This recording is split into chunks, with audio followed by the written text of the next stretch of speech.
معزز سامعین، آج کا جو ہمارا موضوع ہے وہ ہے قرآن کا ادب۔ ہمیں ہر صورت میں قرآن کا ادب کرنا ضروری ہے۔ ہر صورت میں ہمیں قرآن کا ادب کرنا ہے اور قرآن کا ادب کرنا ہم پر لازم ہے۔ اب ہم سب لوگ سمجھتے ہیں کہ ہم قرآن کا ادب کر رہے ہیں، لیکن غیر ارادی طور پر ہم بے ادبی کے مرتکب ہوتے ہیں۔ اب ہمیں پہلی چیز یہ دیکھنی ہے کہ قرآن کیا ہے۔ قرآن کی حیثیت ایک یونیک بک کی ہے۔ یونیک وہ چیز ہوتی ہے جس جیسی کوئی اور چیز دنیا میں موجود نہ ہو، جس کی برابری کرنے والی کوئی اور چیز موجود نہ ہو۔ اسی طرح سے قرآن کی برابری کرنے والی کوئی کتاب یا کوئی بھی چیز اس دنیا میں موجود نہیں ہے۔ اس لیے قرآن ایک یونیک بک ہے، اور یونیک بک ہونے کے ناطے سے اس کے ساتھ جو ڈیل کی جائے گی، اس کے ساتھ جو برتاؤ کیا جائے گا، وہ بھی یونیک ہی ہوگا۔ اب قرآن کا ادب یہ ہے، قرآن کا حق یہ ہے کہ جب قرآن کھلی ہوئی ہو تو ہم کوئی اور بات نہیں کر سکتے ہیں۔ ہمیں قرآن ادب سے بند کر کے رکھ کے اس کے بعد دنیاوی بات یا آپس میں بات کرنا ہے۔ اگر قرآن بھی کھلا ہوا ہے، قرآن بھی کھلی ہوئی ہے، اور ہم آپس میں باتیں بھی کر رہے ہیں، تو یہ قرآن کی بے ادبی ہے۔ اسی طرح سے اگر قرآن کھلی ہوئی ہے اور ہم کوئی بات کر بھی نہیں رہے ہیں یا کوئی اور بات کر رہے ہیں، تو بھی اگنورنس بھی بے ادبی میں آتی ہے۔ قرآن کو اگنور کرنا بھی بے ادبی ہے۔ اب ہمارے گھروں میں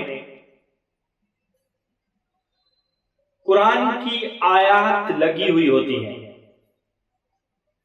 ابھی تو حد تو یہ ہے کہ بیڈ روم میں بھی آیات لگی ہوتی ہیں، آیت الکرسی وغیرہ یا آیات کریمہ لگی ہوتی ہیں۔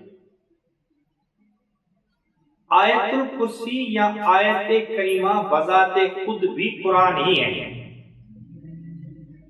قرآن کا ہر حصہ قرآن ہے، اور وہ جب ہمارے گھر میں لگا ہوا ہو تو ہم پر واجب ہے کہ کوئی اور بات نہ کرے، اسی کو پڑھتے رہے،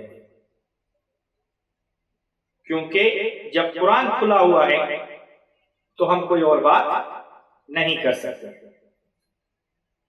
اب دیکھیں، جب ہم قرآن پڑھ رہے ہوتے ہیں، اذان کی آواز آتی ہے، تو ہم کیا کرتے ہیں؟ قرآن کو ادب سے بند کر کے پہلے اذان سنتے ہیں اور پھر قرآن کھول کر ہم پڑھنا شروع کر دیتے ہیں۔ اب جو آیتیں دیواروں پہ لگی ہوتی ہیں یا جو آیتیں ہماری گاڑیوں میں لگی ہوتی ہیں وہ بھی بذات خود ایک قرآن پاک ہی ہیں، اور ان آیتوں کا گاڑیوں میں لٹکتے رہنا اور گانے بھی چلتے رہنا اور کئی چیزیں ہوتے رہنا، یہ بھی قرآن کی بے ادبی میں شامل ہوتا ہے۔ ہمارے گھروں میں جہاں پر قرآن کی آیات لگی ہوئی ہوں وہاں پر ہم اگر زور سے بولیں تو بھی قرآن کی بے ادبی ہے اور اس کی سزا ہوگی۔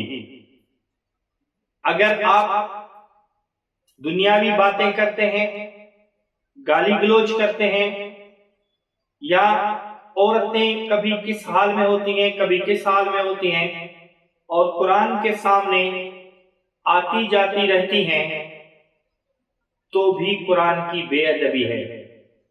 اور غیبت کی جائے قرآن کے سامنے تو بھی قرآن کی بے ادبی ہے، اور ہم اپنے گناہوں کا گواہ قرآن پاک کو بنا رہے ہوتے ہیں۔ یہ بات یاد رکھ لیجئے گا کہ قرآن پاک زندہ ہے، اور اگر قرآن پاک نے اعتراض کیا کسی کے اوپر بھی قیامت کے دن، تو نبی صلی اللہ علیہ وآلہ وسلم اس کی شفاعت نہیں کریں گے، کیونکہ قرآن کی جو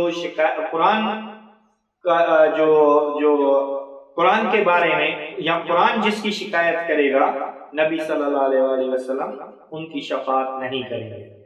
اس لیے ہمیں قرآن کریم کے بارے میں احتیاط کرنا ہے اور اس کا ادب انتہا درجے کا کرنا ہے، کیونکہ قرآن عام کتاب نہیں ہے اور اس کو عام طرح سے آپ ڈیل نہیں کر سکتے ہیں۔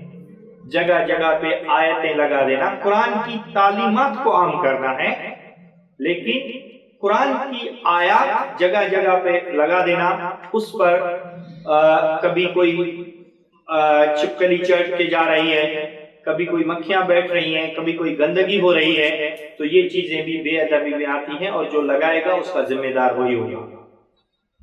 اور جب ہم گھر میں قرآن لگاتے ہیں تو قرآن اگر ایسی جگہ پہ لگانا ہے جو مکمل پاک ہو یا مسجد ہو، پھر اس کو اسی حیثیت سے رکھنا ہے۔ اگر نہیں تو پھر قرآن کی آیات کو اتار کر ادب سے مسجد میں دے دیں، اور جو اصل جگہ قرآن پاک کی ہے۔ باقی اگر آپ بے ادبی کریں گے، قرآن پاک کو عام کتاب کی طرح سمجھیں گے اور اسی طرح سے ایک دوسرے کو دیتے رہیں گے یا عام جگہوں پر رکھیں گے یا سجاوٹ کے طور پر استعمال کریں گے، تو یہ چیز جو ہے بجائے آپ کو فائدہ دینے کے نقصان دے گی۔ اس لیے قرآن کا ادب ضروری ہے، اور قرآن کے بارے میں انتہائی سیریس ہو کر اس کا ادب کریں۔ ٹھیک ہے؟ خدا حافظ۔